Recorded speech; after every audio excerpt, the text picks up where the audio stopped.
Good morning, ladies and gentlemen. Delighted to have you here today. This is part 3 of the Look Over Perry's Shoulder email series, and we're going to go deep into some uh, mostly pretty simple but very significant copywriting approaches.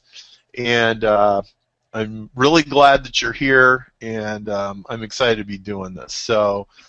Um, so we're going to probably spend most of our time today doing open Q&A, but there's a few things that I want to cover first.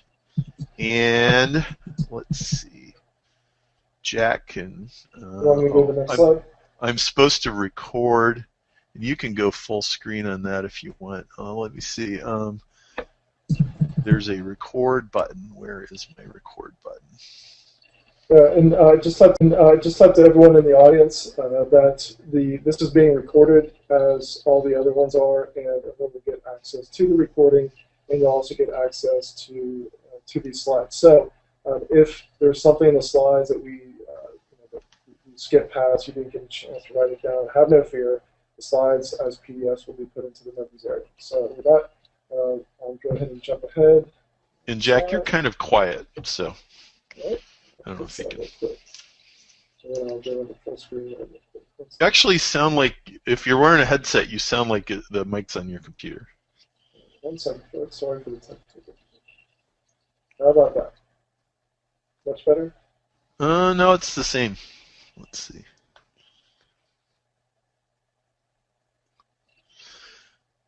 But just speak up a little. I think you'll be fine. Okay, sounds good. All right. So, all of you, I believe, by virtue of joining the Look Over Perry's Shoulder email series, also got a membership in Mastermind Club. And in Mastermind, we do 2 one-hour live webinars with Q&A every month, and we rotate on a monthly basis from traffic to conversion to economics, from traffic to conversion to economics. Hopefully most of you know this triangle, which Jack invented, which I think is brilliant. Basically, ever since I've organized my whole entire marketing approach around it. And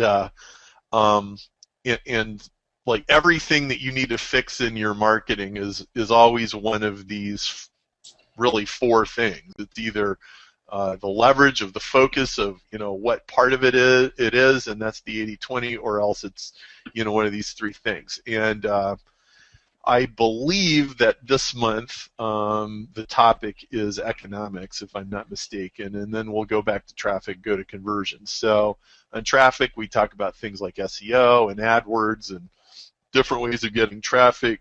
Conversion is always about getting your saying the right things to people, measuring stuff, and economics is about profiting from it.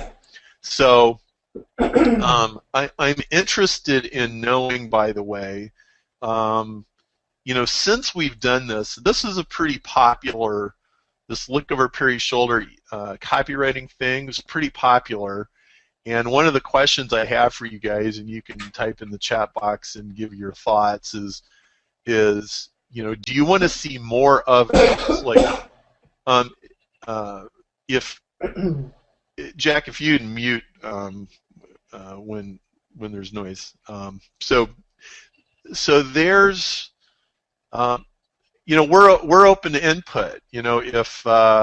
If making one of our mastermind calls, like the Look Over Perry's Shoulder thing, and seeing more of these, or makeovers of different things, like, I'm open to your ideas, because I think Mastermind Club is just a really great way to kind of just drip irrigate your marketing education, so you're always getting smarter. And by all means, use the group, because the group is far more intelligent than any of us individuals are.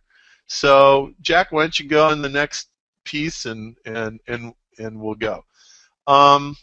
There's a huge thing in writing that I don't think gets nearly enough attention, and it's passive sentences. And I'll give you an example of a passive sentence versus an active sentence, or passive voice versus active voice. And this is the sort of thing that I'm sure they probably mentioned or talked about in English, back when you were in high school or something, except usually they probably didn't even know why it was so important, not the way we do. So a passive sentence example is, it was noted that hardly any of the Ford transmissions lasted more than 100,000 miles, versus Ford owners seethed with frustration because their transmissions fell out at 80,000 miles.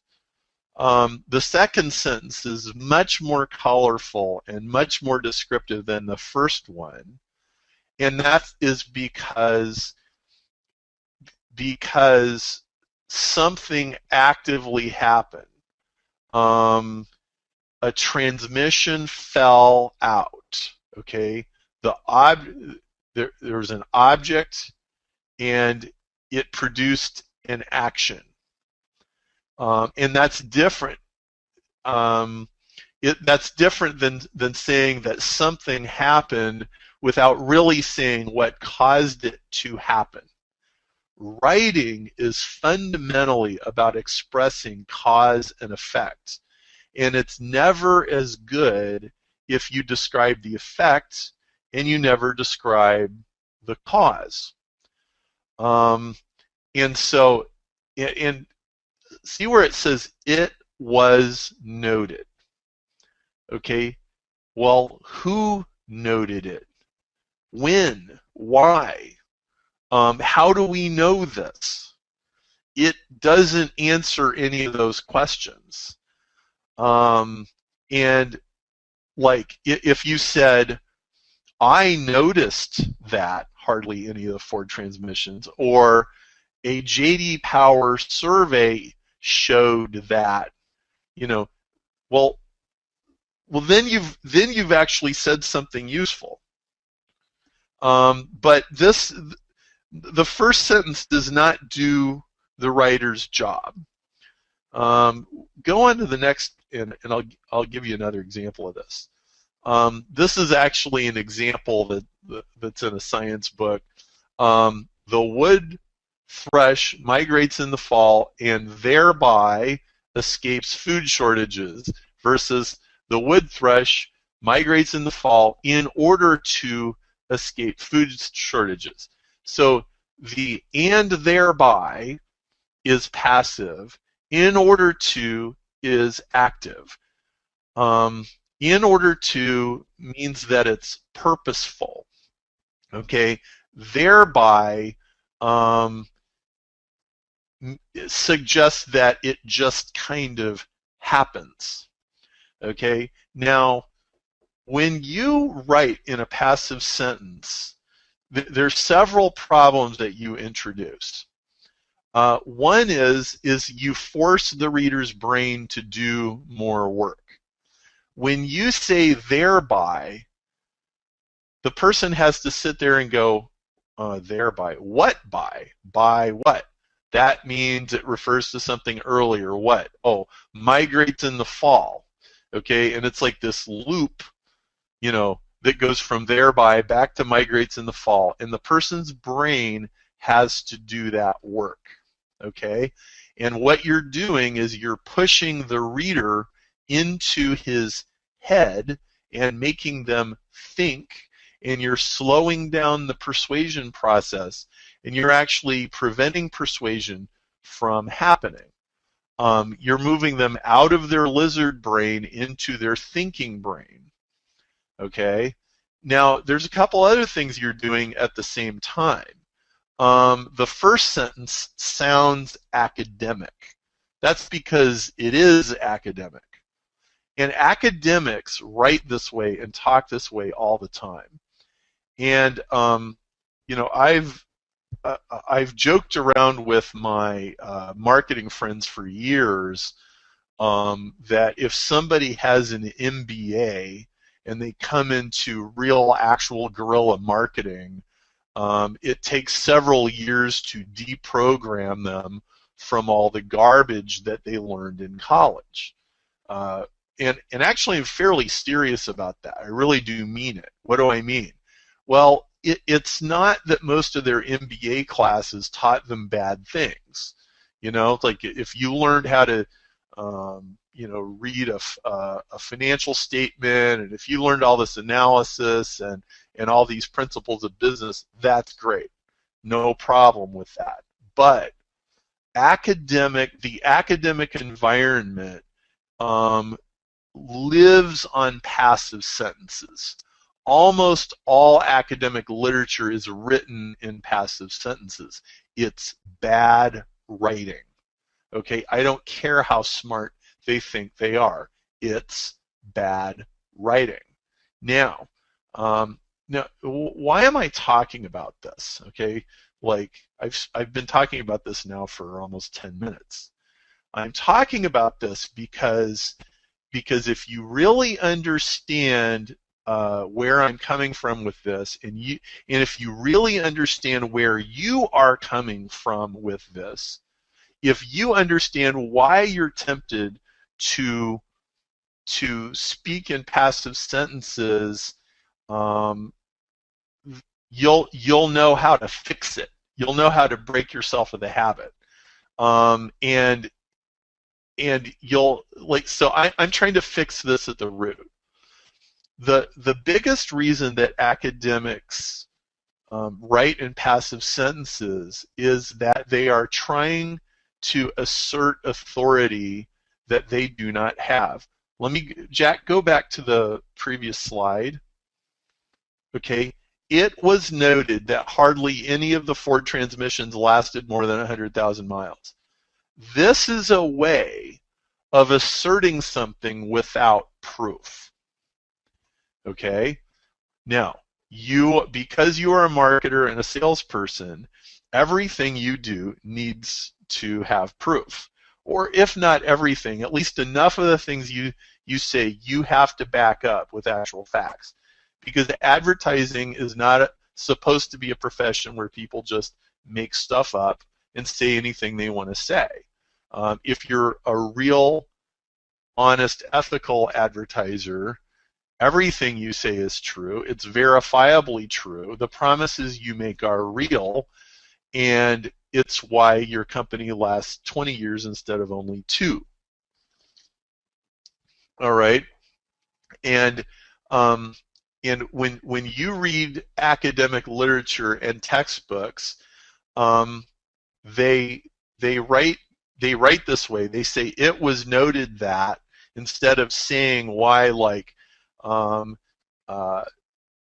such and such company did an exhaustive survey of 55,000 customers and they found out that hardly any of the transmissions lasted more than 100,000 miles. Well, you actually have to do the work of finding out where this came from.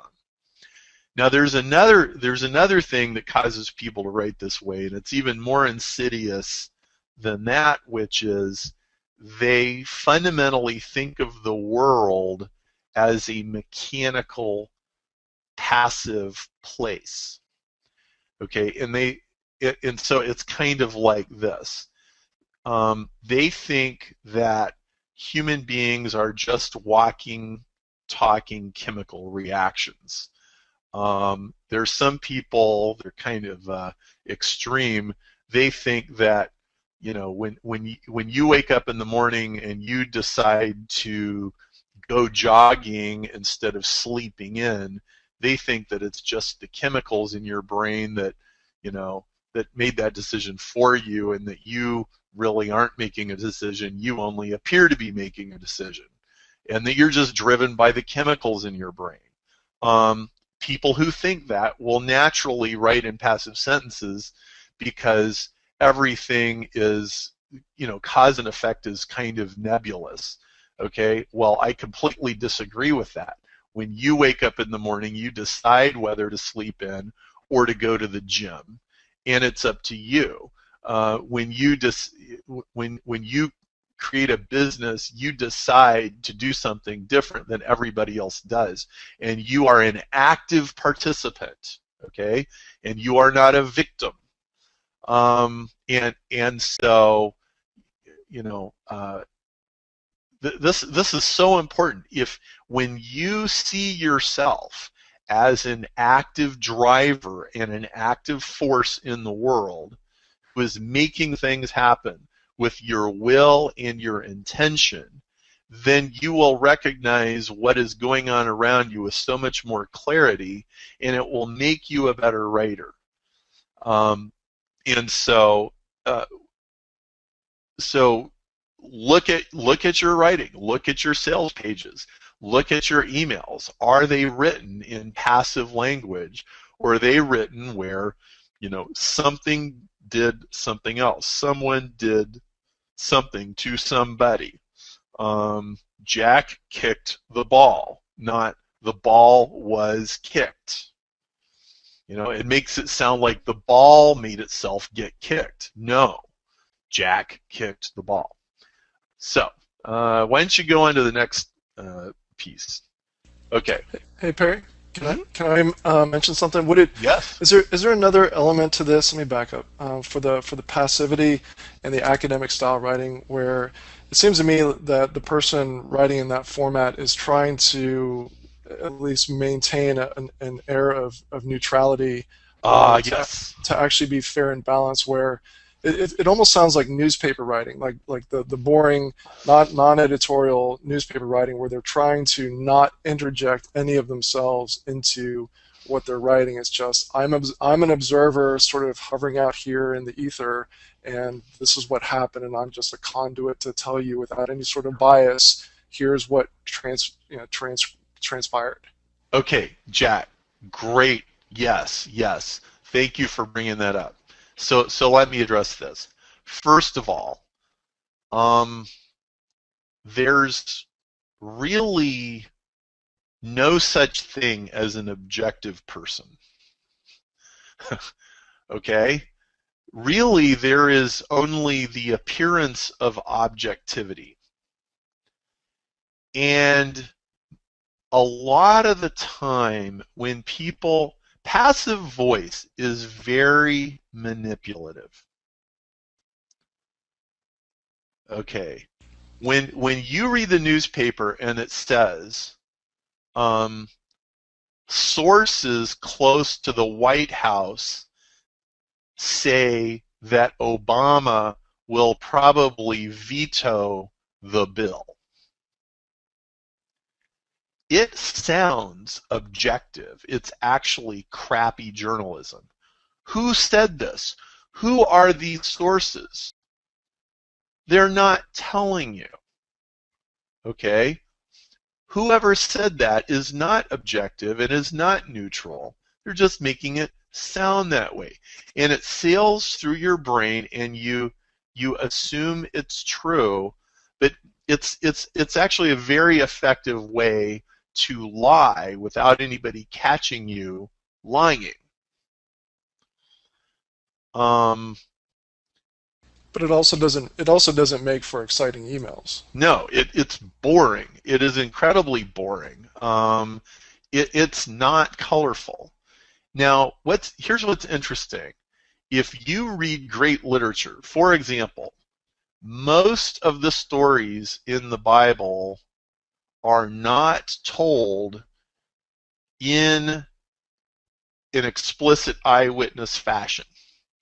Okay? You know, if you read the story of David killing Goliath, the story is not written from a single individual's point of view. You know, it was probably written, 200 years later, and it was probably passed down orally, before that happened. But it's still written in active voice almost all the time. Okay? It's just reporting what happened.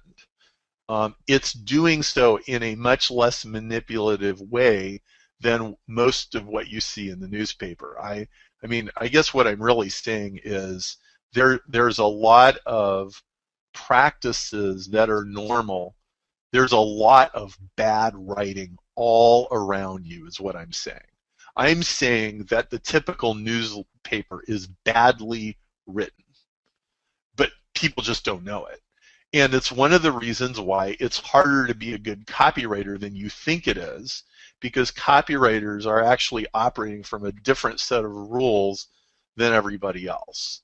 I'll also mention one of, this is not like an instant fix, but you need to be reading great literature. Okay? If most of what you are reading is the newspaper, you're going to be a bad writer. If you were raised hearing stories about David and Goliath, it makes you a good writer. Why? Because the stories are told very well. All right. Anything else, or you want to keep going? Okay. All right. There's a lot of verbs like this: am, are, is, was, were, be, being, been. These are words that tell when you really need to be showing. Okay? If I say, I am bored today, or Jack is a good software programmer, or we were on our way to Tallahassee, Florida. When you have a lot of these kind of verbs in your writing is going to be boring. It's not exactly passive, but it's kind of like passive.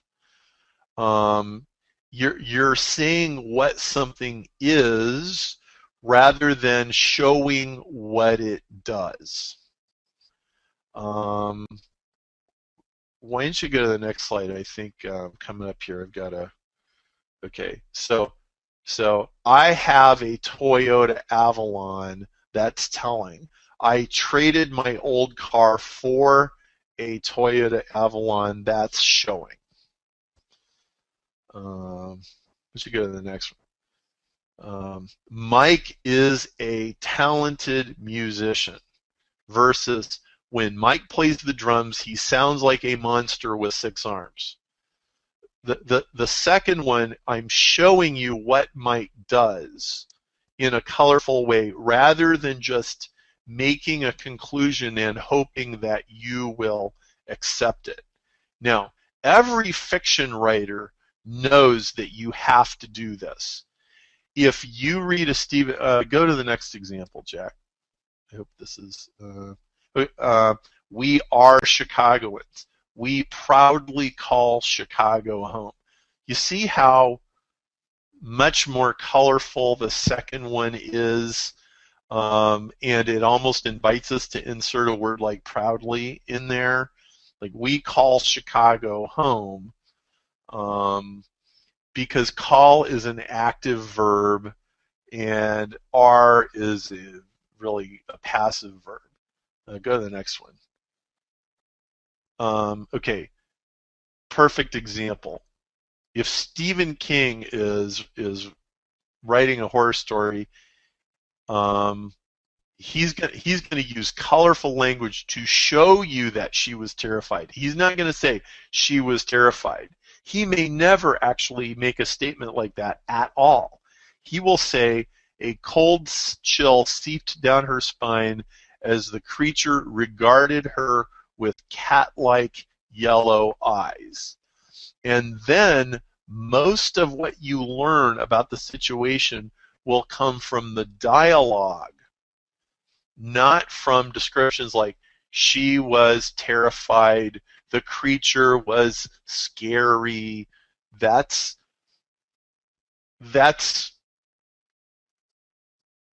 robbing the reader of the opportunity to Now, it takes longer to show somebody than to tell them, but it's much more interesting. Um, Can I pipe yeah, in? yeah, please. So I think show don't tell is one of the most powerful things that someone can learn to improve their emails. That and using better verbs, which we're going to get to in a little bit. But Yes, um, the concept of show don't tell is really powerful, and the slide that you're looking at is a little bit in the it's a great example, but it's a little bit in the abstract from the types of emails that we're going to be writing, because when you're writing an email and you want to convince someone of something, a lot of times you want to think about what you want to convince people. This product is exclusive, or I'm an honest person. Pretty much anything that you want to communicate and convey. Far too often we take the shortcut and we'll come right out and say in our sales copy or video or email, I'm an honest person. And the person reading it, whether they consciously put up a wall and say, well, how do I know? They mentally have some resistance. Whereas if you show someone, and if you go back through emails that you've received from Perry, he has stories that demonstrate to you that he is an honest person. He has stories that demonstrate to you that he cares about his customer. He has stories that demonstrate to you that the bobsled run requires an application and people are turned down, because he'll tell a story about someone who was turned down. Well, why is he telling you that story? For several reasons. One, because he has a way of doing it that's entertaining, keeps your attention.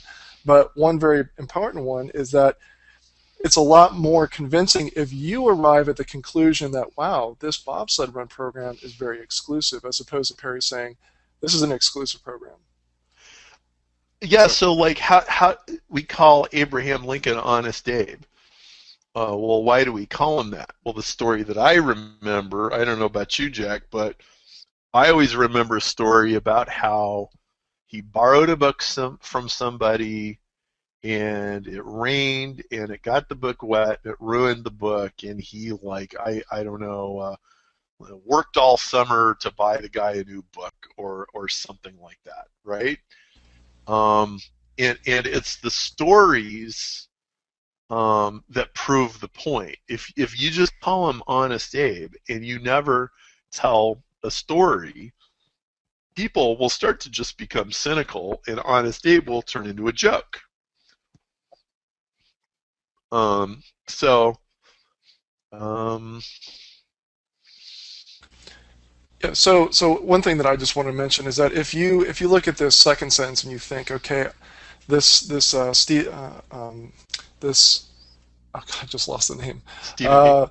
Yeah, Stephen King, method of writing this very rich fictional sentence is outside of my comfort zone. I don't consider myself a writer. That's okay. What you can do is you can take the emails that you've already written and just go through, and Perry calls them a pass. So he'll make multiple passes through an email. How many you make is really up to you. There's no right or wrong answer, but you should at least make one pass to the email and just look for, where am I telling someone just outright, this course is amazing, or I'm an honest person, or where you're just blatantly telling someone the message that you want them to receive, and just think about, well, how could I demonstrate this? Is there a story that I could tell, or another way to talk about it so that the person arrives at that conclusion, rather than me just telling them and then putting up sort of that bit of friction to say, I'm not sure. Well, anytime you tell somebody something that they could doubt,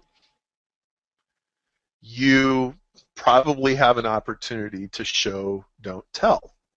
So if you say, so you put on your skeptical hat. You go, all right, I'm going to be Mr. Skeptic, and I'm going to go, I don't believe that every time, something is said.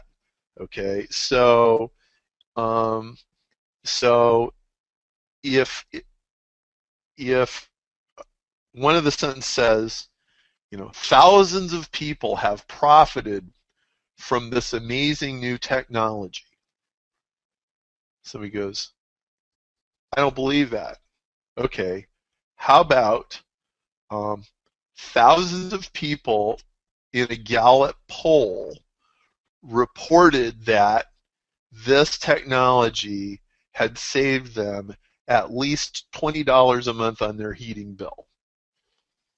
Or, you know, more, you say more than 5,000 people reported this $20 or better improvement when such and so took a survey in 2009. Well, all of a sudden, it's much harder to doubt. The person's like, well, I could Google that. I could go see if that really happened. But, you know, if he's actually saying that this happened, and I know that anybody can go check this, well, I'm probably going to believe him and move on. And then the nice part is if they want to Google it, they can go find out. Okay? If they can't really Google, well, did thousands of people profit from this? You know, you can't Google a vague statement. And so, yeah, the simplest way is to just put on your Doubting Thomas hat. And all right, so what does Doubting Thomas have to see? What do you have to show Doubting Thomas in order for him to believe? And by the way, the Doubting Thomas story is a story of him being shown, oh, you know, here's the nail holes in the hands. So showing is proof. Detailed storytelling is proof. Why don't you go to the next piece? And I just want to mention real quick, minor housekeeping detail. We're going to do Q&A after Perry's done sharing this information.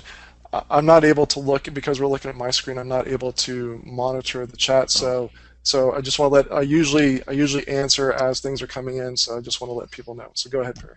Okay, so I'm just going to go a few more minutes and then we'll switch gears. I can't believe I've never told this story, but when I was in engineering school, I had to take a technical writing class, and so I was taking this class.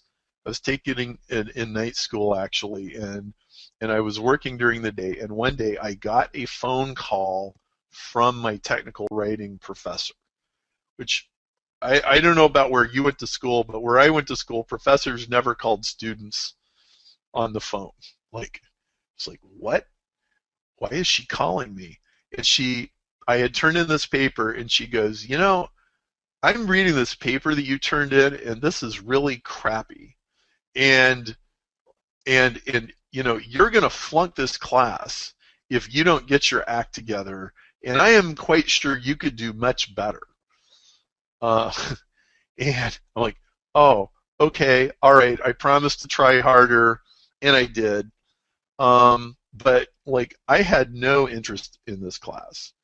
And you know, we talked about some of the same things we're talking now. I think it's really ironic that, you know, I'm a business-to-business, you know, technical writer, and all of that. But it just goes to show the next one. When you know, back then, I wasn't very good at it, and most of all, I wasn't interested. And it all came down to being interested in having a motivation. So why don't you go to the next one? When somebody gave me a really good reason to be a good writer, I became interested. Now, in the members area, we have a Word document that you can download, and it's got a list of boring versus exciting verbs. Let's go to them and talk about them. Okay, is, seem, look, feel, walk, made, did, saw. These are boring words. Now, they're very common words. Actually, the most common words are almost by definition the most boring words. Okay, they're like commodity words. All right, they're dirt cheap. Everybody uses them, and they're not terribly meaningful. And one of the great things that you can do with any piece of writing is you can go through, find the boring verbs, and replace them with exciting verbs. And by the way, boring verbs usually tell, and exciting verbs usually show. So let's go to the next slide, and I'll show you what I mean by that. Okay, so auditory verbs. growl, grumble, grunt. He grunted. He is grunting. Instead of saying, he laughed at her joke, he guffawed when she finished telling her joke. Instead of he drank a glass of water, he gulped down a glass of water. Instead of saying, the water swooshed as it went down the drain, it gurgled as it went down the drain. So auditory verbs. So I got this whole list of auditory verbs in the members area, and you can go through your writing and replace these boring verbs that you got with exciting ones. Visual verbs: face, gawk, gaze, glance, glare, glimpse, hallucinate, illustrate. Notice that ink can be a verb and not just a noun. We should go to the next slide. Well, I just want to point out for a second the correct verb, or I should say, not like there's right or wrong, but a more exciting verb is going to instantly, with one word, communicate what would take you paragraphs to be able to communicate with boring verbs and adjectives and nouns. So a verb like leer, you just use the word leer in a sentence, and I just instantly get a picture of how the person is looking, what the face looks like. So that's why using better verbs, more exciting verbs in any of your copy, especially your email copy, is going to instantly make your writing much, much better. And it's just simply choosing more exciting verbs. I just, Perry, if we got one more second, I want to tell a kind of humorous story. Yeah. So there's an Irish guy that I play tennis with, and as some Irish folk like to do, I guess I'm painting with a broad brush. This Irish fellow liked to go out and have a lot of fun on the weekends and consume beverages, and so I met him for tennis one time, and he was telling me about how he went out, and he used a verb that I had never heard before. I've heard about, like, I've used the word hammered to describe like how drunk you were, like hammered, nailed, all sorts of stuff. And he used a verb that it just made me smile because it just painted such a picture, and it also gave me an idea that no, this was like a whole nother level. And the verb was mangled. He said, mangled. He said, I got totally mangled this weekend. I'm like, wow. That, just in one word, I know that you just got rip roaring drunk. So anyways, just wanted to point that out. Now, verbs are way better than adjectives. Verbs are vastly superior. Now, I just used an adjective, so let me use a verb to tell you how much better verbs are. Verbs body slam adjectives. Okay? Verbs trounce adjectives every time. Verbs dominate adjectives. Okay, so so if I say his Corvette was beautiful versus his Corvette blazed in the sunlight, the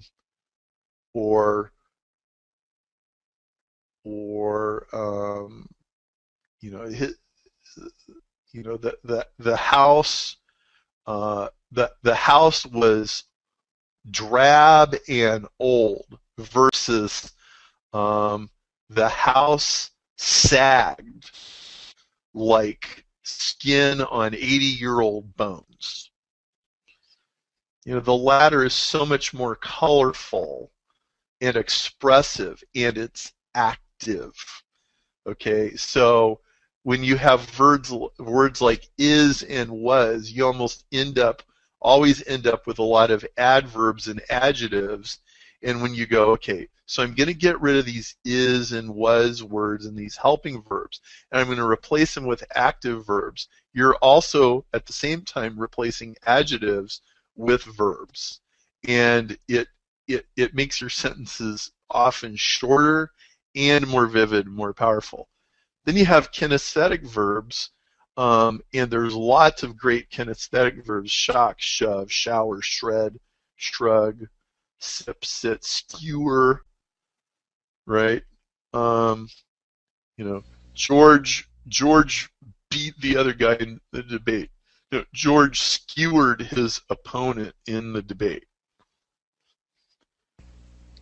Another thing I wanted to point out was that I think the way that you described boring writing earlier with commodity words is just brilliant. So adjectives are weaker than verbs, but sometimes you have to use an adjective. So one way to get around commonplace adjectives that really just don't really phase people, they don't mean anything to people, just pass right over it, things like amazing, great, because it's so overused, it's hackneyed, is to ask yourself, is there a verb that could be turned into an adjective? So the example I gave of the tennis friend, so it actually was an adjective. I got mangled, but it comes from the verb to mangle. So even though it is an adjective, it comes from this very vivid verb. It's the adjective form of it. Yes. What do we got next, Jack? Okay, it's Q&A time. So now Jack can switch to his all right, question. You guys, give me, Perry. Why don't you riff on? Let me see. I'm going to try that because I got to read these real quick. All right. So lots of people are talking about how much they're loving these sessions. So I'm going to, even though we're going to read every single one of these, I'm going to skip over those. I'm trying to get on to some questions. So someone's asking why migrates in the fall in order to versus migrates in the fall to in order isn't needed. I'm not quite sure what they're referring to.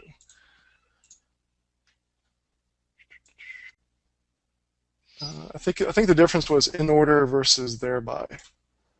Yeah, exactly. It was that thereby. Well, actually, let me explain the context of this sentence a little more, because it'll help. There's been in biology, there has been a school of thought that living, like birds and thrushes, appear to be purposeful, but they're really not. That they're just really chemical reactions.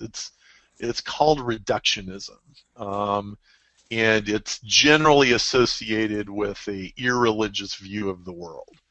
And this has actually been taught to students, like you need to change all your writing to passive sentences so that nobody will get the idea that anything purposeful is happening in nature, because we don't believe in purpose. Okay, purpose is not a scientific idea. That is actually, if you go look up where these sentences came from, they come from an argument that's gone on in science for decades. Okay, and well, I think the reductionists are completely wrong, and they're teaching people to be dumb. Okay, and all you have to do is read their writing to see how dumb it is. Of course, wood thrushes migrate in the fall to escape food shortages. Like, it's deliberate. They know what they're doing, and they do it on purpose. And so this just goes back to everything human beings does. If it's being done by accident, it's just being done out of lack of awareness, because everything we do is purposeful. And so you are, because your job is to pry the somnambulant sloth off of his couch and get him to do something. You are inviting your readers from their passive, lazy world into your active, participating world, and nothing happens in the world until you get them to do that. Okay, so you have to take the active posture in the world. And it's like some days you have to put your balls in a wheelbarrow in order to do it, but you need to do it. Okay, So, so what do you got, Jack? by the way, some folks mentioned that this passive form of writing is very much like the way that lawyers would draft a contract, which I think is, again, Yes. they're trying not to put themselves into it. It's, the parties hereby agree, blah blah blah. Yeah, Um, there is a place for that. For that, I mean, sure, there sure. really is, Yeah, but but no one, not no in one reads marketing. it. No one finishes a contract and go, "Man, that was amazing. I feel like conquering the world." Right. They read the first paragraph and give up. They wave the red flag. Okay, so Thomas wants to ask, what are some suggestions of, quote, good literature? So first question that I would ask you before that, Perry, is, I think I know the answer, but would you recommend that if people want to be better copywriters, that they read more fiction than, other Yes. types of writing? Okay. And Yes. what types of fiction would you recommend? I've got my own that I'll toss in, but what are yours? Okay. Well, so first of all, most business books are not. I mean, I'm all for reading business books and whatever you think you need to, sharpen yourself. But most business books do not naturally, build your writing skills. I think I am personally in awe of fiction writers. Okay, I mean, I'm considered to be a good writer in the business world, but if you put me up against a bunch of fiction writers, they would probably eat my lunch. I get a friend from high school who is a New York Times bestseller, and I'm amazed at what she can do. I think any good fiction writer, I mean, Stephen King, Tom Clancy, Barbara Kingsolver, I mean, you go down the list. I mean, certainly some fiction is better than others. Some people would harshly dispute my assertion that Stephen King is good, like he's a pulp fiction writer. So, but you know what? Uh, I think he's a great writer, and his book on writing is a great writing book. Um, I mean, really, for the purpose of business and copywriting and persuasion, if you just want to change your mental state, like read a good novel. Any novel that you enjoy reading, it's probably much better written than most business stuff. Now, to go a level deeper, okay, there is the older it is and the longer it has lasted, the better it is. Okay, so let's go a little older. Charles Dickens, Shakespeare. By the way, just want to point out, Charles Dickens was written in serial format, as most of your emails will be. That's right. Charles Dickens was in the autoresponder business, and it was 1,000 words a week or a month or however often the magazines were coming out. That's how A Tale of Two Cities was written. It's how Christmas Carol was written.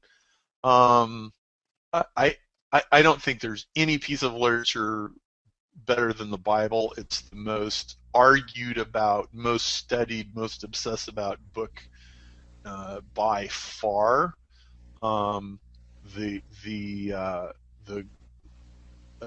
There's a great set of audiobooks and fiction book by a guy named No, it's his name is, I think, Rick Riordan, and the series is Percy Jackson. And my kids are listening to it right now. It's this really creative take on the Greek and Roman gods. It's absolutely brilliant. Okay, Harry Potter is great. J.K. Rowling is a great writer. So what I'm saying is, if you want an excuse to enjoy a good fiction book, I just gave you one. Like all work and no play makes Jack a dull boy.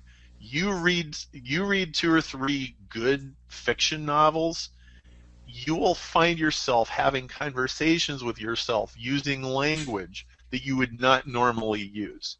And it elevates the level of language in your brain. It will automatically make you a better writer. Lord of the Rings, read the whole trilogy. It's worth your time. I think reading great literature is how you learn to think, and constructing an argument is the best way to learn to express yourself. And selling something is constructing an argument. It not only needs to be logical, but it needs to have skin and bones, and flesh and human contact, so that you are connecting with your reader. I'll mention, and I posted this to everyone, my two favorite picks are Michael Connolly and Lee Child. If you have any questions about how to spell those, they're in the chat. I just sent those to you. Both of those have, if not in the 20s or 30s, umpteen number of novels that you can go get on your Kindle. And I'm a very, very picky person when it comes to reading fiction, because I've read fiction, a lot of popular fiction, where I just get frustrated with how the person's writing. So I think either one of those would be also good additions. All right, so Michael wants to know, we've covered this in in the two previous ones, but let's go ahead and hit this again, because it's a question that comes up obviously all the time. Perry, can you please give some suggestions for bonding with your audience if you've never been in their situation? For example, I help infertile couples, and I have never experienced infertility myself. Well, I think you just have to get to a point where you know that you have an idea of what it's like to live in the other person's skin. I think some of this basically comes down to interviewing, and some of it comes down to imagination. I remember one of my professors telling about a novel or a story, and it was about an old man, and the guy was at the end of the line, and his body was really aching and creaking, and he would describe in vivid detail what it was like for this old guy to try to get out of bed in the morning. And it was really good. And somebody asked him, "How did you do that?" And he said, "I imagined it." Okay? Which usually that just means slowing your brain down and kind of working through it, until you've just constructed a complete picture. But the shortcut to just using your imagination is asking somebody. So if you have an infertile man or woman or couple who's willing to talk openly about it, then what you want to do is you want to ask them, think of it this way. Most, if not all, of our experiences, whether real or imagined, are a combination of our five senses. See, smell, taste, touch, hear. Okay? If a person feels the pain of infertility, they see, feel, taste, touch, smell, or hear a combination of things that makes the experience. Well, if you're really sad, what does really sad feel like? For me, it feels like my intestines are being wrung out like a dish rag. Now, that's a metaphor it's as close as I can get to describing what it feels like to be. Else might put different words to it, but I think everybody knows what I mean when I say that. A lot of being a good writer is slowing the tape down, slowing the video down, slowing the sensations down, and describing them frame by frame. It actually reminds me of what Tom Hubyar would talk about when he would talk about NLP, because NLP is all about mapping every thought, sensation, feeling, and emotion as a combination of 5 senses. Okay, so another way to put it is visual, auditory, kinesthetic. What do you see? What do you hear? What do you feel? Since, okay, so if visual, if you're sad, what do you see? Well, I don't know. To me, sad isn't a seeing kind of thing. What do you hear? Well, everything somebody tells me is colored negative. What do you feel? To me, sad is a feeling thing. And so I'm going to describe, this is how my stomach feels. This is how my brain feels. These are the, maybe the hearing is the things that I tell herself. So she told herself, why does this always happen to me?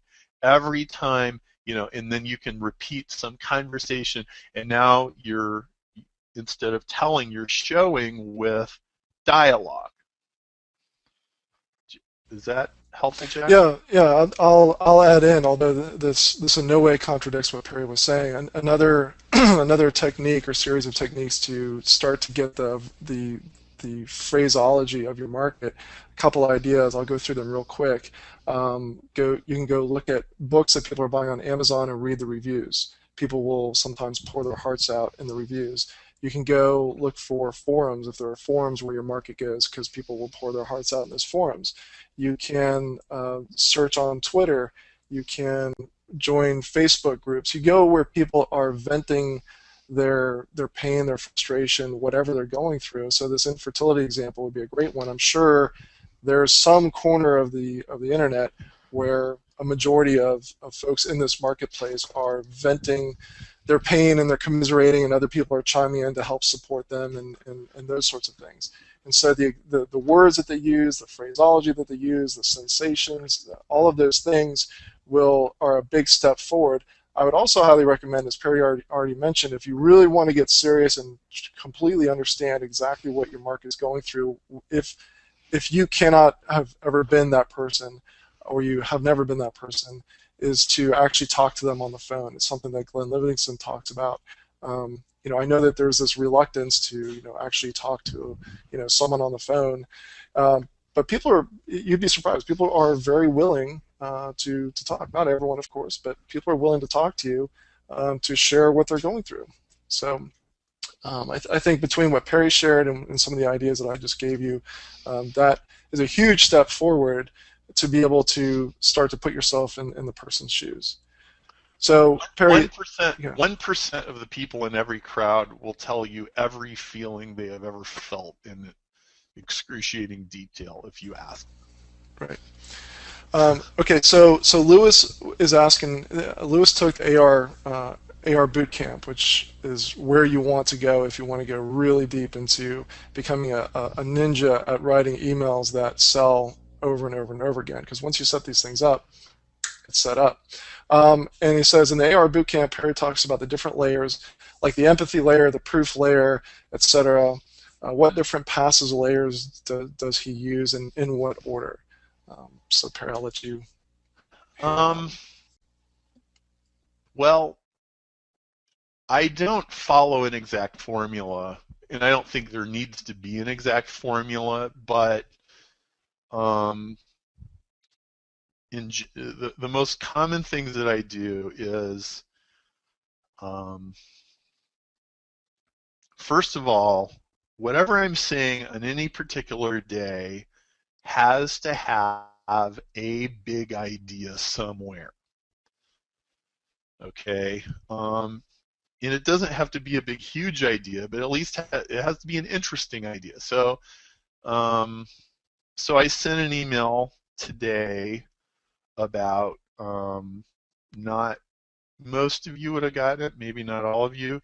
It was about how I had this boss, Fred, and he was an awesome salesperson. I couldn't figure out how he was so good at selling, and it was really frustrating for him to be so good and me to be so lousy.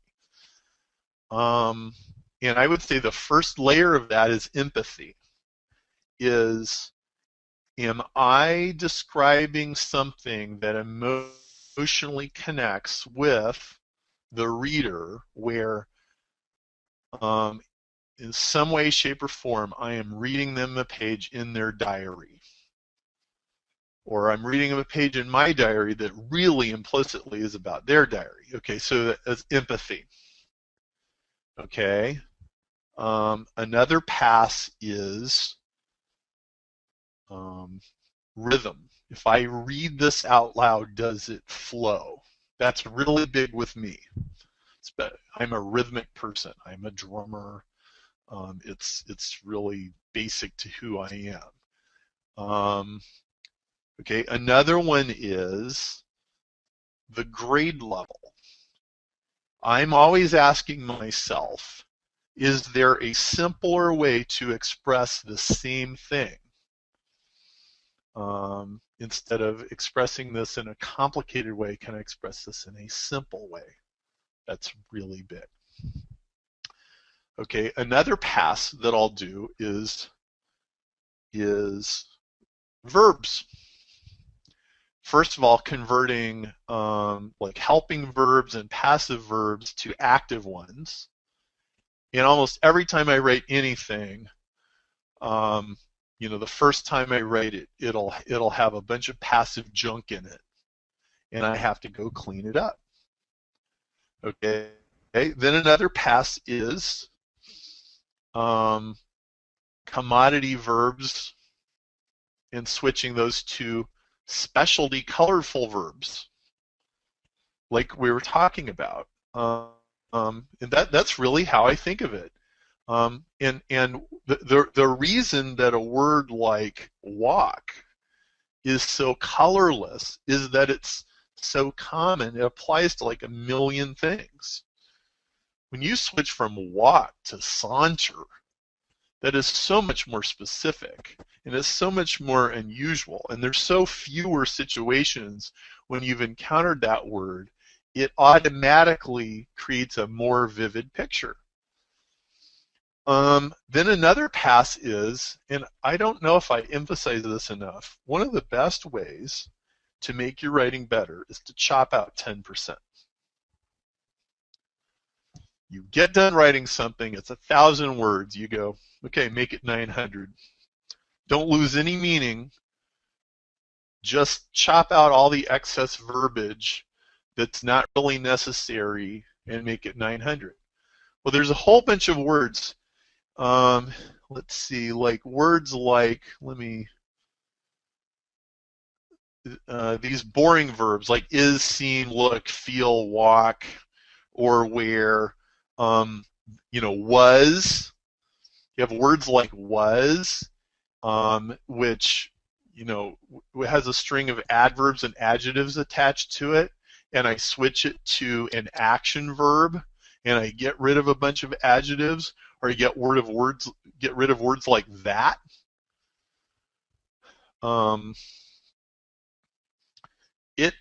of a sudden it conveys more information with less reading and less work. Now, what I just described here is you could have written a 500-word email and do 10 passes on it. Well, first of all, if that scares you to death and you're not ready for that, then don't worry about it. Get started and worry about that later. But, you know, it's not uncommon for me to spend an hour on a 500-word email. And that's after I've been writing every day professionally for almost 15 years. So if it takes you 3 hours to write a really awesome, punchy, exciting 500-word email, that's fine, especially if you have an autoresponder and you're going to use it for the rest of your life.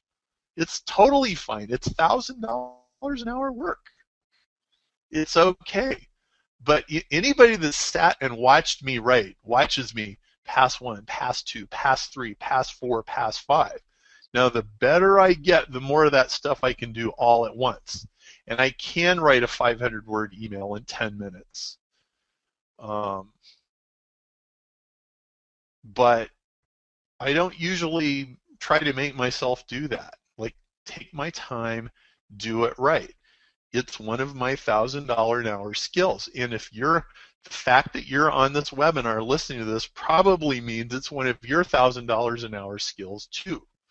The people that aren't into writing didn't take the course. You did. Okay, here's another filter. I call it the lizard brain filter. If I kind of slightly unfocus my eyes and just skim through it, do I understand what is being said? Or are there phrases and sentences that are just sort of confusing that I have to stop and think about? If I have to stop and think about what it means, it's not good enough. Because most of your readers are not going to stop and think about it. So if you want to get 10% of your readers to pay attention instead of only 3%, you need to do that work for them. Great question. Was that Lewis in Scotland? Lewis Bassett?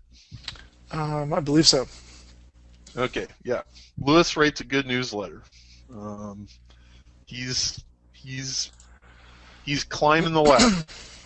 So several folks, Perry, have asked different variations of this one. Can you overdo it with using more exciting verbs? If you just go through and completely, this is my rephrasing of the question, but if you just went full bore and took away all of the is and the all the seem, look, feel, made, did, talk, needs, those boring verbs, and replace them with power words, is there a point where it just overwhelms the reader and actually has a negative effect? Well, yeah. If what you're talking about is so trivial that all those power words make it sound like a parody of itself, then it's overdoing it. Okay, so now this is kind of a judgment call, but I think some copywriters, they just try too hard to over-dramatize things that aren't really actually that exciting. Okay, like, and this really is an issue of selling a boring product more than it's an issue about overdoing the language. You know, some products are so boring, there's just like nothing exciting to really say about them. You know, it's like, hey, I got some dish detergent. Is it like 10 times better than any other dish detergent? Well, no, it's just dish detergent. Well, good grief, what are you really going to say about it? And I think if this is the problem you have, the problem isn't your writing, the problem is the product. You just need to find a more painful problem to solve, frankly, and you need a better solution for it. So Adam is asking a question that has to do with selling against an enemy, which is a really powerful principle, or I should say more like a tactic. So he asks. Okay, let me back up. He pointed out that this was something that you seem to go to with many of the examples given in the Look Over Perry's Shoulder Webinar 1 and Webinar 2. So his question is, when would be a good time in a typical autoresponder series to start using that? And is it possible to, to actually turn the reader off if you're selling against an enemy? So sort of some guidelines, I think, is what he's asking for. Well, I guess sometimes the enemy is truly like they're fighting it every single day. And it's a person or it's a group or something like that.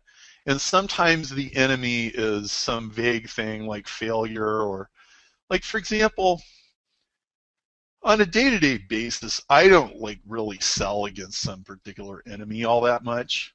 I mean, I could pick people to go demonize if I wanted to, but I don't really enjoy that very much.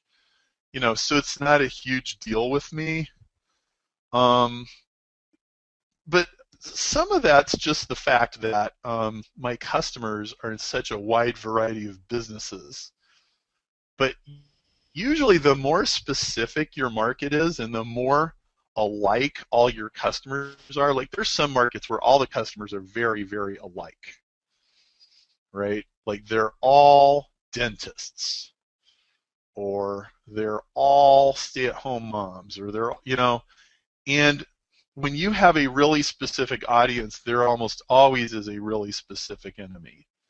And if your audience has a really obvious and specific set of enemies, it's one of the first things that you talk about. It's like, hey, look, we're not going to beat around the bush, and we're not going to pretend the elephant in the room isn't there. We're going to call a spade a spade. So one of the, so where was I going to go with this? One of the, as opposed to a specific enemy, another way that you guys could sell against an enemy without it being a specific enemy, and you guys think back, once I mentioned this, think back to the blog posts that you've seen from Perry and emails that you've seen from Perry, and you'll start to recognize this. There's also the nebulous enemy. So it could be the media, it could be the way that people typically, like everyone else, looks at the world, or it could just be, common everyday existence. So, for example, a lot of Perry's clients and audience see themselves as different. It's not necessarily that everyone else is the enemy, but it's almost like you have to fight to get away from the gravitational pull of, quote, normal life. You're supposed to be on this path. You're supposed to go to college and get an MBA and do this. You're supposed to do this, and you've got to work a 40, 50, 60-hour-a-week job. So a lot of that, resonates with Perry's audience. So it's not a specific enemy, as opposed to, I think back to the first example that we did for Look Over Perry's Shoulder, where, and I could relate to this because I used to be in the financial services / insurance field, where, yeah, there's a very specific, quote, enemy, someone that you just didn't like, which was all the folks who handicapped you from actually going out and being able to market yourself the way that you wanted to. The sales prevention department. Yeah, and anyone in that field can really, that resonates with them. I mean, they know, they're like, oh yeah, those guys. So that's a specific enemy, but there's also the enemy that is just kind of more nebulous, but it still exists. You can't point at it and say that's the address of where that enemy lives, but it's a lot more nebulous. Perry, you want to talk to that real quick or piggyback on that at all?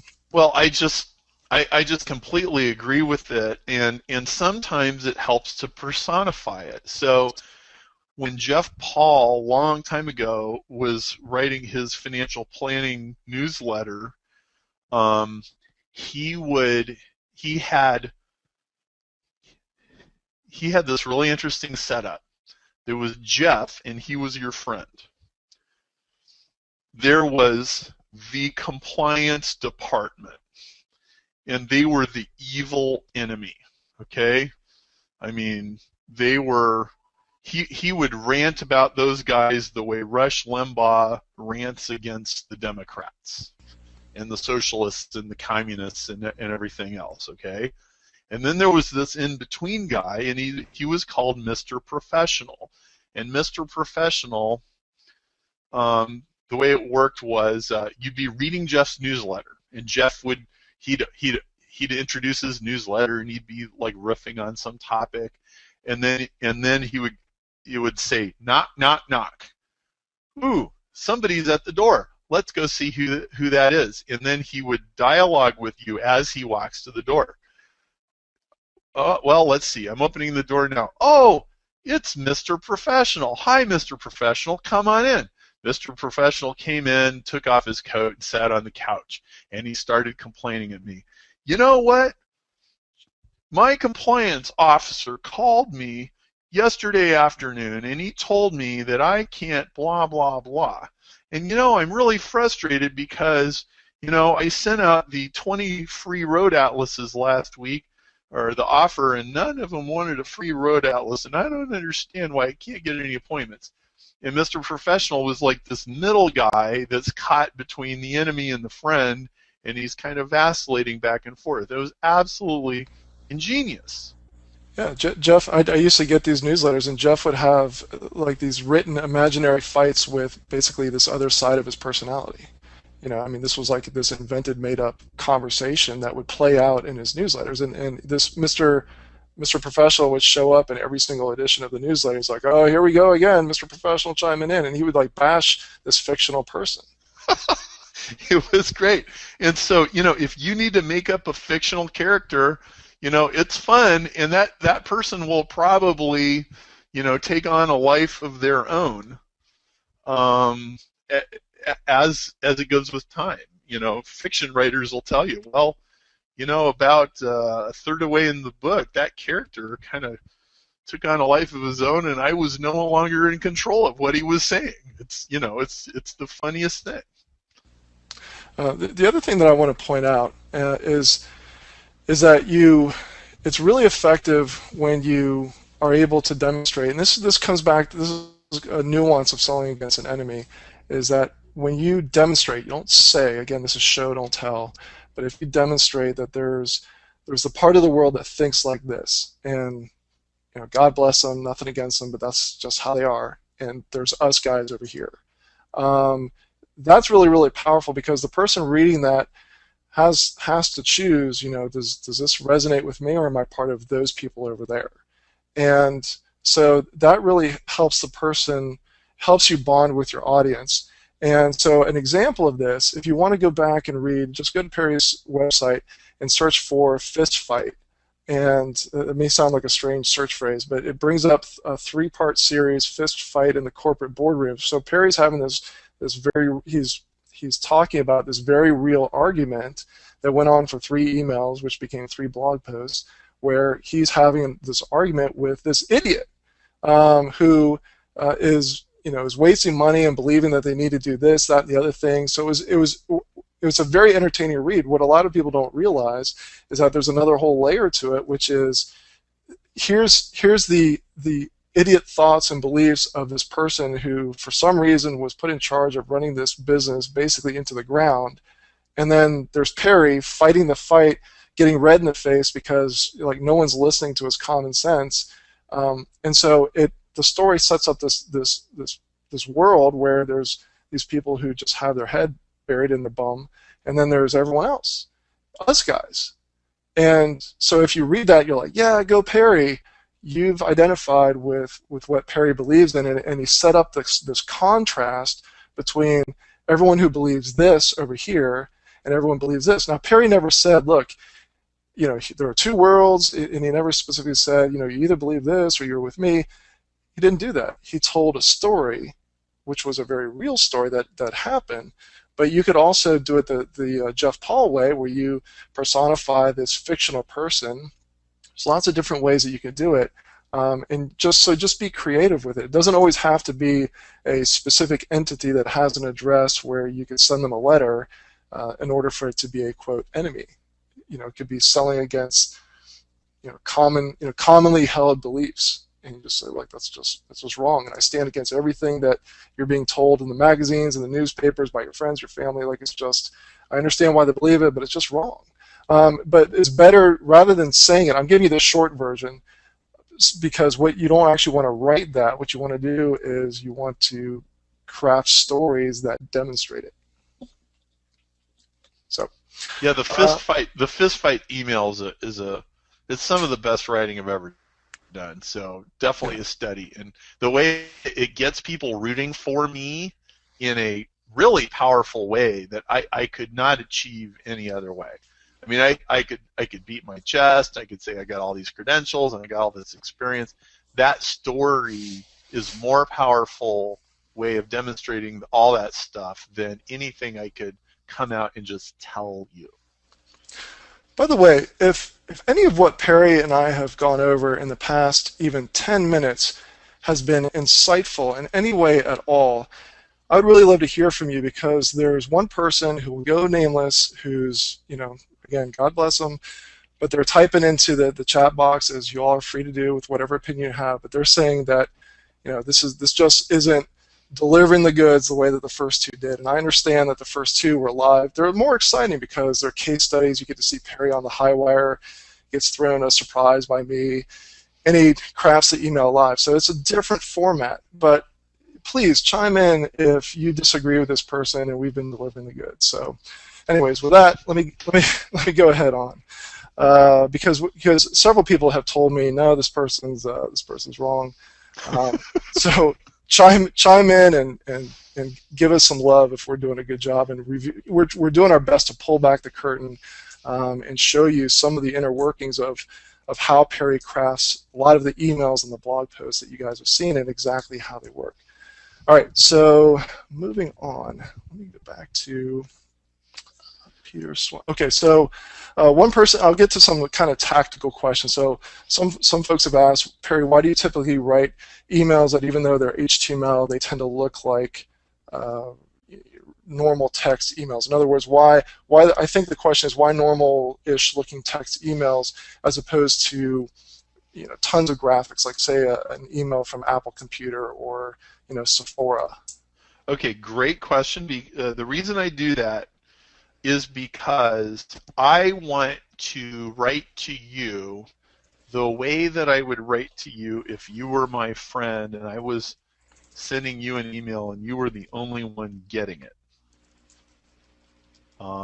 And people, when your friends send you emails, they don't have all these bolds and underlines and italics and pictures, and they don't professionally format it, and it doesn't look like a newsletter.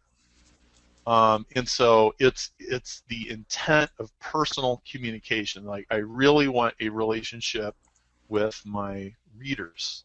Now, that's not always what everybody else would want to do. It's not what Apple Computer wants to do. It's not what Sephora Cosmetics wants to do.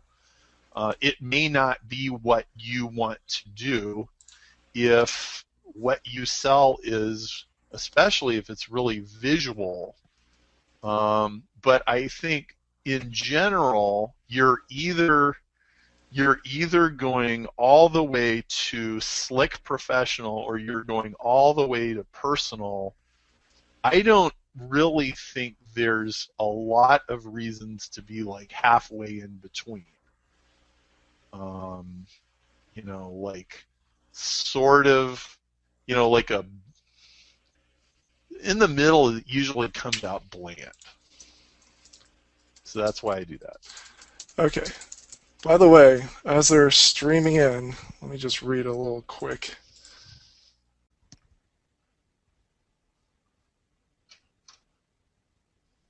I really appreciate people typing stuff in. This is such a feeling immediately. I think this. Yeah.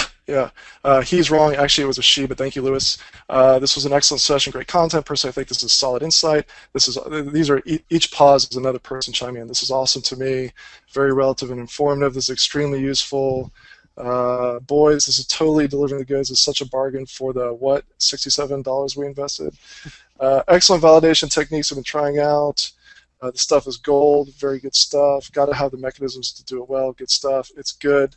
That stuff about the lizard brain pass and resonating could add thousands of dollars to my bottom line. No, this is great stuff, good stuff, so thank you.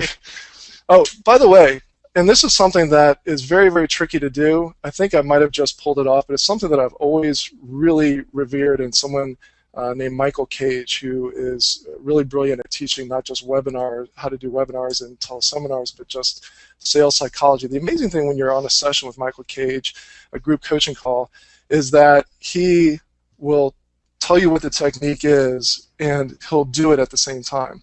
I really didn't intend to do this until the second before it came out of my mouth, but I also demonstrated selling against an enemy. Truly, and I didn't make it up. This person and I were having this conversation, and I said, well, sorry, you're entitled to your opinion. We're doing the best we can.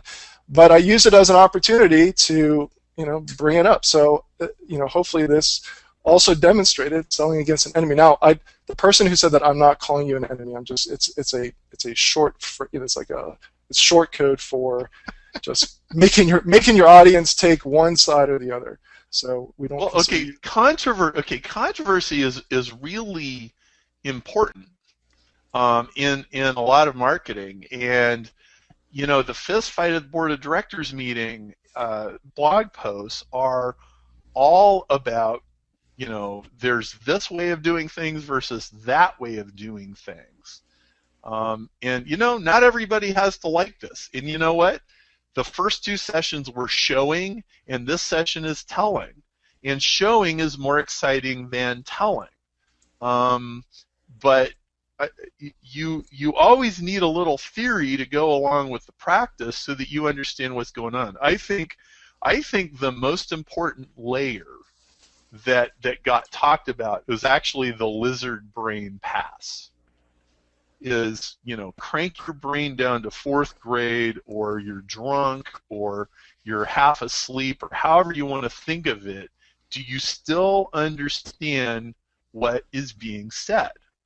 And that means short sentences, short paragraphs, active voice, not passive voice, explicit, not implicit, showing, not telling, and then everybody understands what's going on. And there is no conflict between. This is really important. Just because you're effectively communicating to the lizard brain does not mean you're being dumb. It doesn't mean you're dumbed down. It doesn't mean that anything you're saying is stupid. Actually, it's easier to be illogical and untruthful and not make any sense when you are writing in passive voice at graduate school level. It's easier to sneak nonsense under the rug than it is when you speak at like 6th grade level.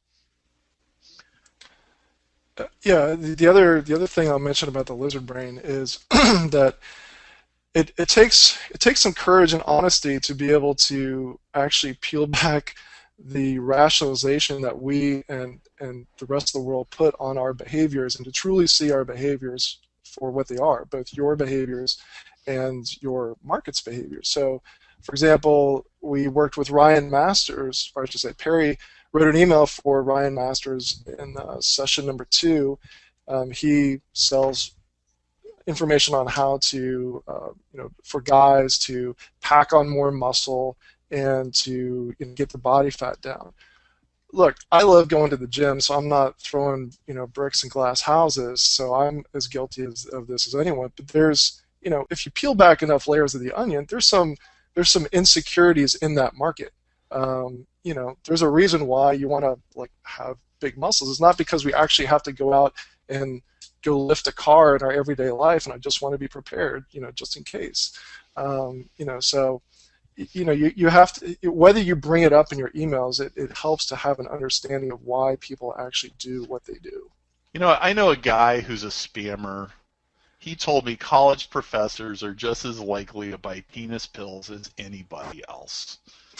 And he's right, okay? I had, when I was a freshman in college, there was these luncheons that you could attend, and I went to this lunch with the dean of the journalism department. And it was one of those, hey, you could go be around a successful person. And I was like, so I want to, I want to do that. So those are like 6 or 8 other people, and we're all having lunch with the dean of the journalism department at the University of Nebraska. And he goes, if you think national politics is ugly, you should be on the inside of a university. And what that means is that people with 150 IQs are just as petty and just as controlled by their lizard brains as people with 70 IQs. Mm-hmm. It doesn't really make any difference, and that's why what the spammer told me is true. And anybody that thinks otherwise is frankly deluded. If it's you going to if hurt you your sales. if you have, well, sorry, but you know what? If you have a good product, if you have a good solution, if it works, if you have a good scientific thing, and you can explain it to a sixth grader. Let me prove it to you. In the 20s or somewhere like that, Albert Einstein went around and he would give lectures to packed auditoriums explaining the theory of relativity and E equals mc squared. And he would state, if you got on a train and you rode at 90% the speed of light, here's how time travel, here's how the time would change when you got back and you're only 10 years older and all your relatives are 60 years older than you.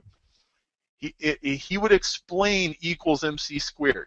And like elementary school kids could understand what he was saying. Now, quantum physics, that might be a little different, okay?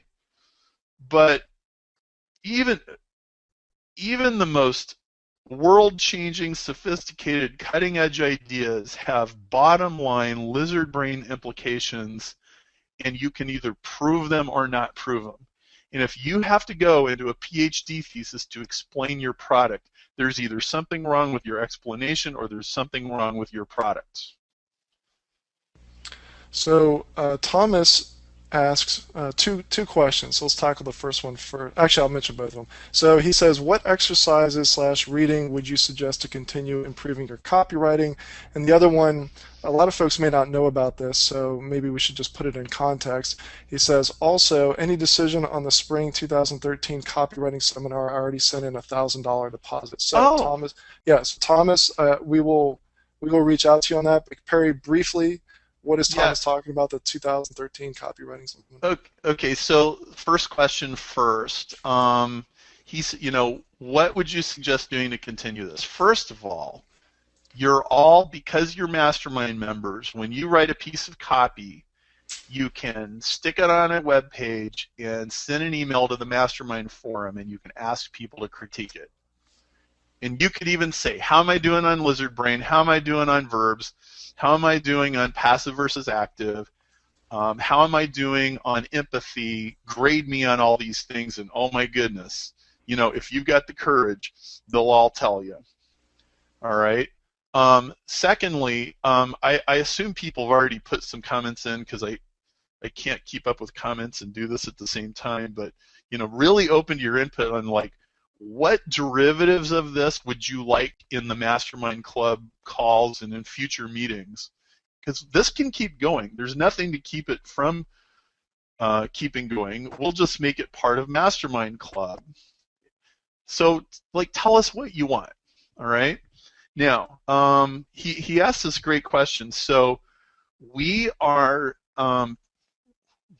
floating the possibility of doing a very sophisticated, high-end writing workshop with max 12 people for probably 3 days. It'd be a retreat where everybody's doing breakfast, lunch, and dinner together every day for 3 days.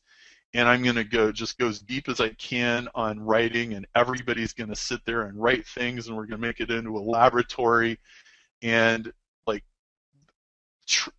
the art of influential writing, not just copywriting, but if you want to be influential with a group of people or over in your industry over a period of years and have real staying power, how do you do it and what goes into it? So we haven't committed to doing it.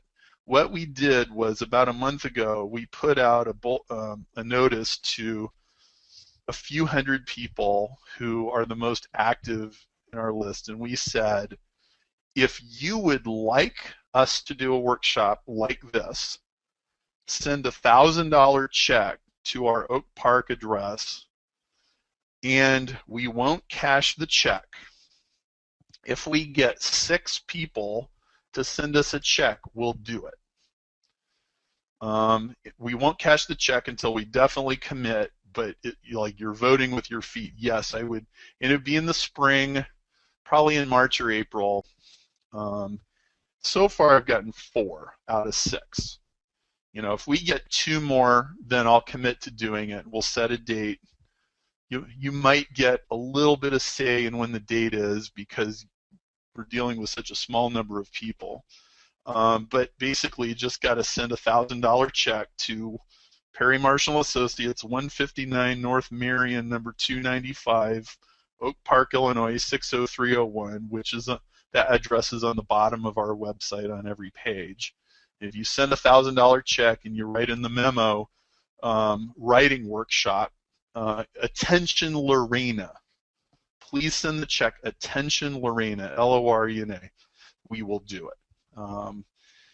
So yeah, we need 2 more people to commit, and we'll be willing to do it. So I want to mention real quick my answer to number 1 could be to get Perry's emails and to rewrite them over again, and so I'll mention this is self-serving, but it's one of those things that's self-serving but also true. And also, even though I mention it, even if I could prove that it would dramatically improve your email writing, 99 out of 100 wouldn't do it. So I challenge you, if you think that you're up to the challenge, do it. Get Perry's emails and rewrite them over word for word.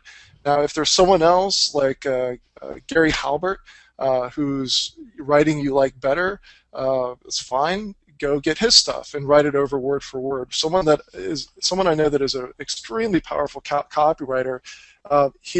Look, everyone's heard that suggestion. Take copywriting and rewrite it over, but nobody rewrite it by hand, by the way. Yeah, but nobody does it. Yeah, but this guy Ryan, he actually did it, and as a result, he's a really, really good copywriter. So in the Autoresponder Bootcamp course, you get all of the emails there. Now, if you want, you can just go through the emails that you've already gotten from Perry, the Autoresponder emails primarily, not like webinar invitations, but the Autoresponder emails where there are stories. Pick 10 of those or 20 of those and rewrite them over by hand. It will dramatically improve your copywriting. Okay, so Perry, how much we've gone for a long time, but how many more do you want to do? I could take a couple more questions. I think we're about 3/4 of the people that got on are still on. That's okay. So so someone was asking, as a follow-up to the text versus images, for sort of corporate B2B writing, can you use both, and when would it be ideal to use one versus the other? Well, I guess a good is in it, but kind of in-between example would be B&B Electronics, which is bb-elec.com. And you can search their website. You can find an archive of their newsletters. It's a corporate institutional format, and it's professionally laid out, and it has graphics and images in it, but it's written by a human being with personality. And that's a nice compromise. I used to ghostwrite those 3 or 4 plus years ago. I used to write them, and they weaned themselves off of me, and now they're doing it on their own. And that newsletter is a good study, by the way.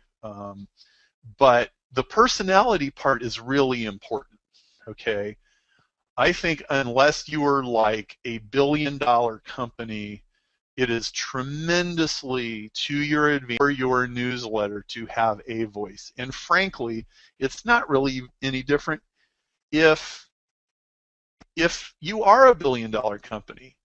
Apple Computers newsletters are written in a corporate institutional voice, but frankly, had they been written by Steve Jobs, that would be better. Yeah, and I'll give everyone a quick quick example of this. If I say, at least if you're in the United States, I don't know about overseas, but if you're in the United States and I say Wendy's restaurant, what's the first thing that popped in your head besides hamburger? It's probably Dave Thomas. And so Yes. these weren't emails, but it's communication, it's advertising, it's marketing. So this, I guess, multi-billion-dollar corporation used this, goofy guy who's no longer with us, but it used Dave Thomas as the face. And I'm sure, Perry, you've heard from Dan Kennedy stories about how they tried taking Dave out of the commercial and it just didn't work. Right. Yeah. He was Okay. he wasn't even an exciting guy. He was like a boring guy, but people liked him. Yeah. So someone's asking a really good question. Do you ever sell in the email, or is it better to sell in the email or on the web page? So do you sell to get the click to bring them back to the web page, or do you sell in the email? Um, Usually, I sell on the web page. In the email, it's just selling the person on going to the web page. However, sometimes you can make an adequate case in the email to buy. And here's what it really comes down to. You know that 90%, 95% of the people are not going to click on the link. Okay? So you are dividing the 95% from the 5% when you do that.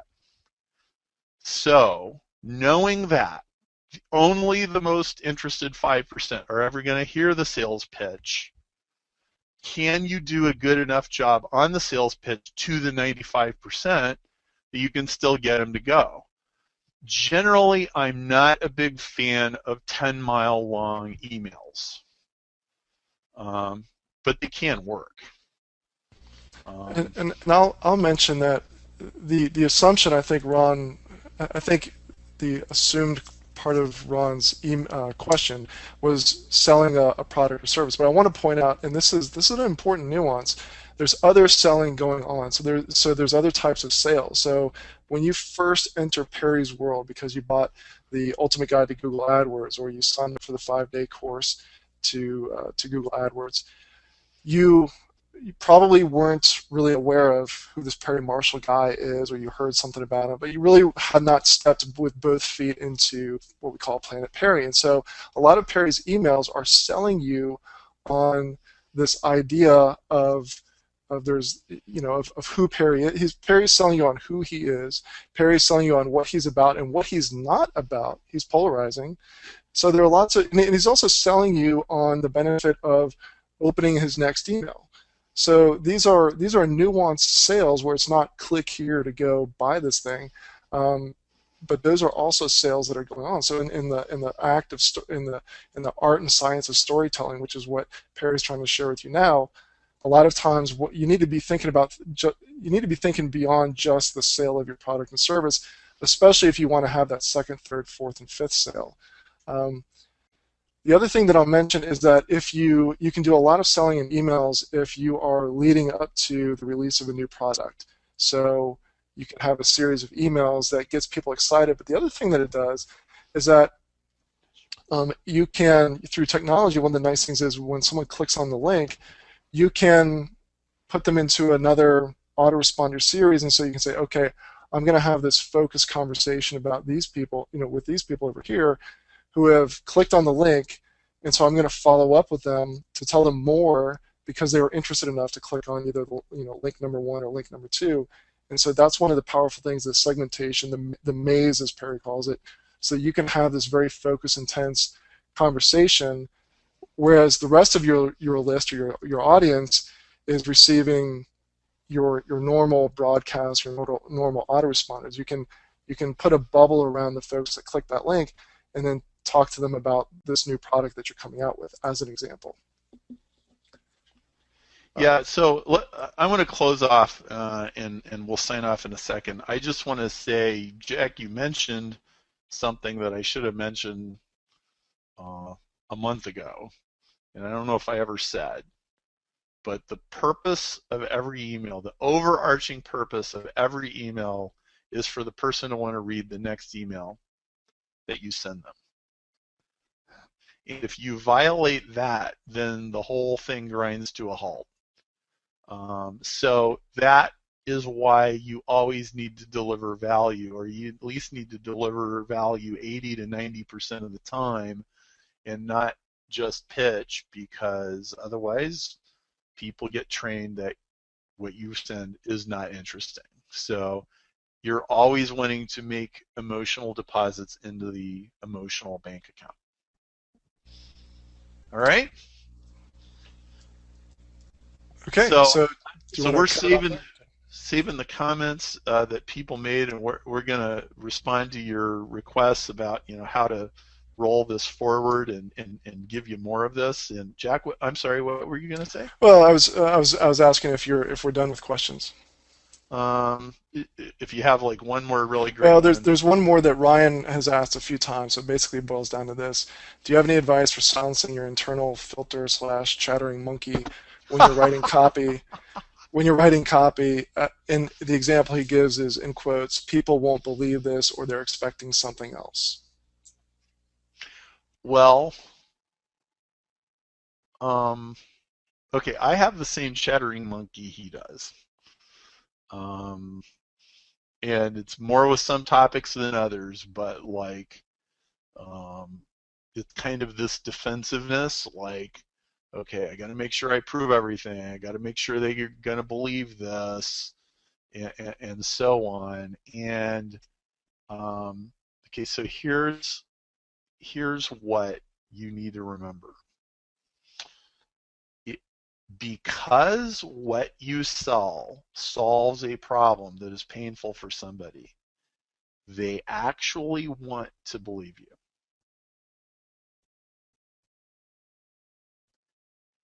And when you show up with an overwhelming amount of proof that you really do solve the problem, and any sixth grader can tell that you solve the problem, and any skeptic can verify that you solve the problem, you are going to make somebody very happy. Okay? And you are selling to the top 1% of people who most want you to solve the problem. You are not selling to the bottom 50% who are indifferent. Okay? You don't have to worry about the bottom 50% really at all. They don't even matter a little. Okay?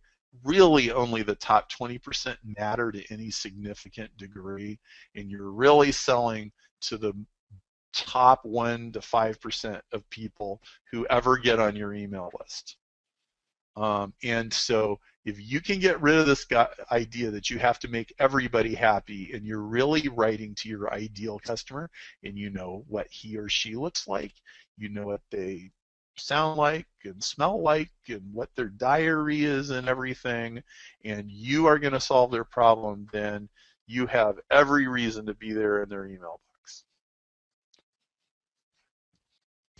All right, so I think we're coming up on 2 hours. So, Jack and Perry, bring the value, guys. This has been great. A lot of you have written a lot of very flattering comments. We're glad that you guys got a ton out of it. So, hope you guys will continue your learning. I've even gotten some suggestions that I'll pass on to Perry about how we might formalize the ongoing training. I just can't promise anything now because I haven't even talked to Perry about it. But Perry, any closing thoughts? This is training 3 of 3 trainings for Look Over Perry's Shoulder, and everyone that I've talked to who have spoken up has felt like you've really over delivered many times over on the value. Any final thoughts? You know, let's just continue this, and you know, we will incorporate some of the things that we did here into the Mastermind Club meetings. And you know, I really love it when people come into Planet Perry and they transform themselves and transform their businesses, and that's what this is all about. So you know, communicate with us about what what other kinds of things you want, and we'll deliver them in future mastermind calls. Great. So stick around. Everyone have a great day, and for those of you on the 80/20, coming to the 80/20 webinar, we will see you in about an hour. Adios, everybody. Thank you. Thank you, Jack. Great job. Okay, take care. Bye.